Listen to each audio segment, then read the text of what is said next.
I've never played a Metroid game before. Now why is that? As a child obsessed with all things Nintendo, I was always quick to buy the newest Pokemon or Mario game because they appealed to me the most.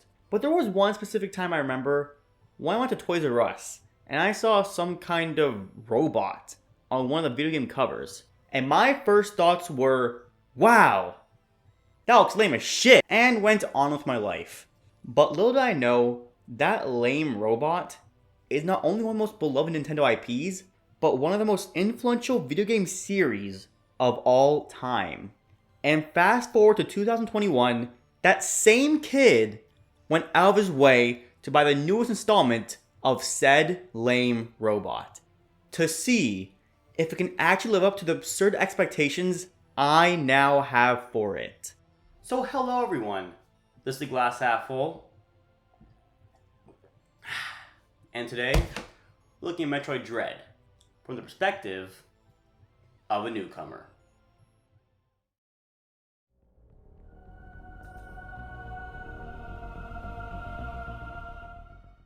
Before I talk about the game itself, I think it's important to go over everything I previously know about Metroid just for you to truly understand how blindly I'm going into this game. Now, after my first encounter with Metroid as a kid, the next time I heard about the series was during the Wii U era. And this, of course, was during the great Metroid drought of... I forgot the timeline. I should have searched it up. I think it was like 2012 to 2016, maybe? And at that point, my knowledge of the series grew like a little, because then I was aware of characters like Samus, Ridley, and that's it. I guess you're Samus, you're a fucking nerd. Yeah, but I still knew next to nothing about the gameplay or story.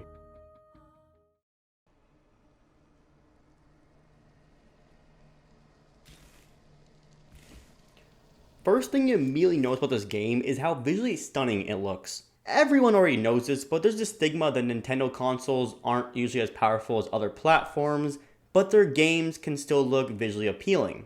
I think this is especially the case for Mario Odyssey, Breath of the Wild, and Luigi's Mansion 3, and I think Metroid Dread deserves a spot with those games as well. From the environment with the luscious backgrounds and the cutscenes that make the planet feel even more real. This game is so polished that even the loading screens look like eye candy. Seriously, just stare at this for a bit and appreciate the effort that went into this game.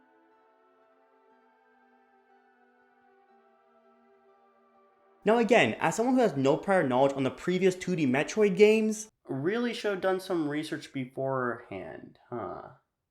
Not gonna lie, it was a bit hard to follow the story in the beginning, but eventually the game comes into its own and starts to make a lot more sense as the story progresses. Everything up to this point has been really impressing me, and I haven't even started to talk about the gameplay yet.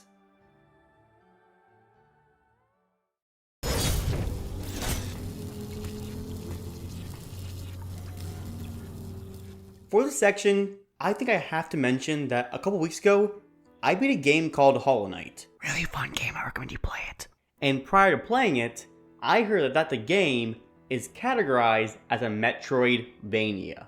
So booting up Dread, I was curious to see how similar these two games would be. And let's just say, the first time I got an ability, I said, "Hey, wait a minute, this game's ripping off Hollow Knight!" No, but seriously, I love progression systems like this, and Dread mastered it almost perfectly.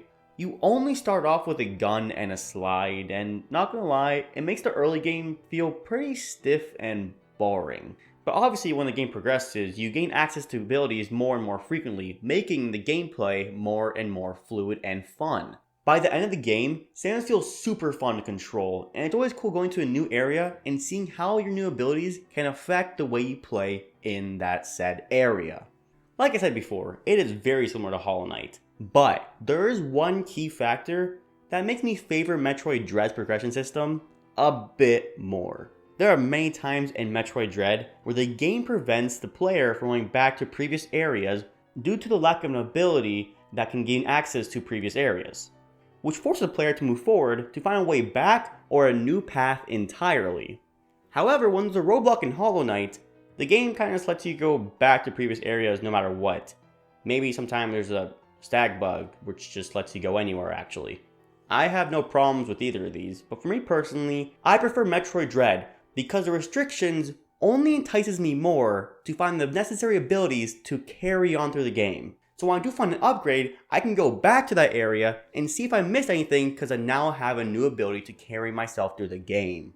It might sound a bit confusing, but as an example, in that first area where I needed the Morph Ball to explore the rest of the world, it made it so much more satisfying to go through like 2 more worlds and like a couple more bosses and finally get the Morph Ball and come all the way back to that first area to explore it like I wanted to before.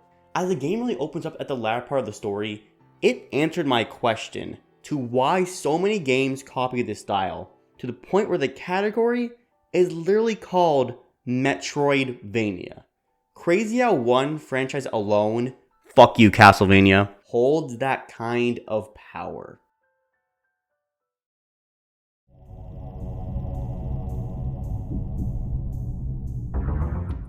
Now, I already stated before about how visually appealing this game is, but I want to go into a bit more detail about why that is. The game is split into 6 different areas, with all different enemies and settings, like a high-tech laboratory or a jungle. It really gives a sense of life to this planet, and it's reflected on the tiny things that happen in the background of the game. It's honestly pretty perfect.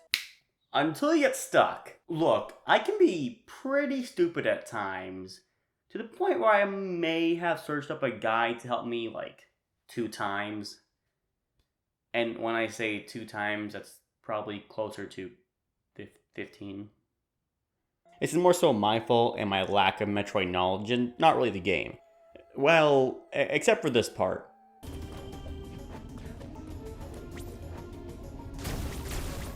Where is the visual How the fuck am I supposed to know that?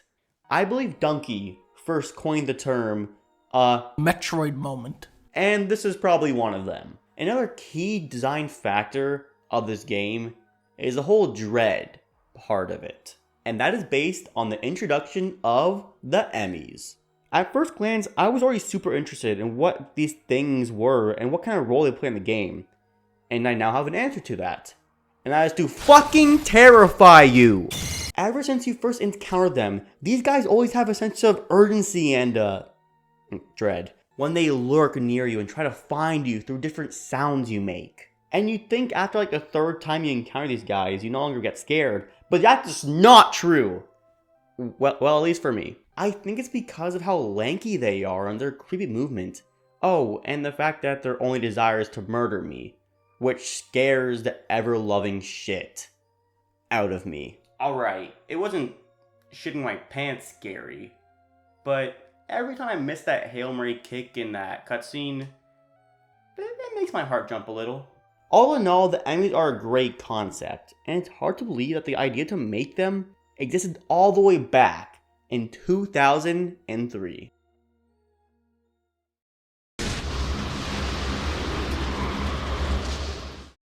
So if you're a Nintendo fan like me, we have come to accept the fact that our games will most likely not have much of a plot. And even though I much prefer gameplay over story, a plot does go a long way to making a game that much better. And after playing a lot of non-story games the past few years, I expected this game to be no different. Only to be heavily wrong. Cutscenes, dialogue, and more are filled with different parts of the story that make this adventure all the more, dare I say, epic. I was fully expecting an adventure that went like, here's a thing, go do these things in order to save that thing. But then I was like, mysteries? Main character lore? Plot dumps and twists revealed? What a concept! Alright, I may be overhyping it a bit, but it's so refreshing to see. And if this kind of thing is in every single Metroid game, it's no wonder the series is so beloved by fans. I guess I'll put this here because I have no idea where else to put it, but the bosses are a very good and enjoyable challenge. But these bosses go from like an 8 out of 10 to a 10 out of 10 for those finishing sequences. They may not seem that cool to you, but whenever they happen to me, something like this usually happened. Damn, look at her run, what the fuck, holy shit, she flipped, oh my god, she just fucking, what the shit, oh, she's just shooting there, she's just shooting there, holy fuck, that's so badass, what the fuck, what the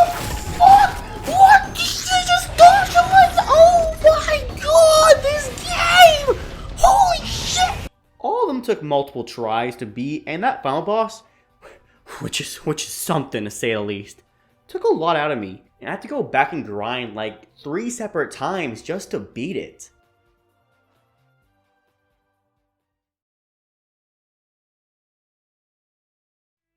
I think the perfect way to sum up my experience is that I'm a certified Metroid fan now, and it's lived up to all the hype fans have been telling me for years. I'm so glad Nintendo gave this IP one more chance, and how it's looking right now, it could be huge for the future of the franchise. Well everyone, that's all I got for now. Make sure to like and subscribe so I can feel better about myself. Well anyway, this is the glass half full. And let's hope that Metroid Prime 4 can live up to the same hype as well.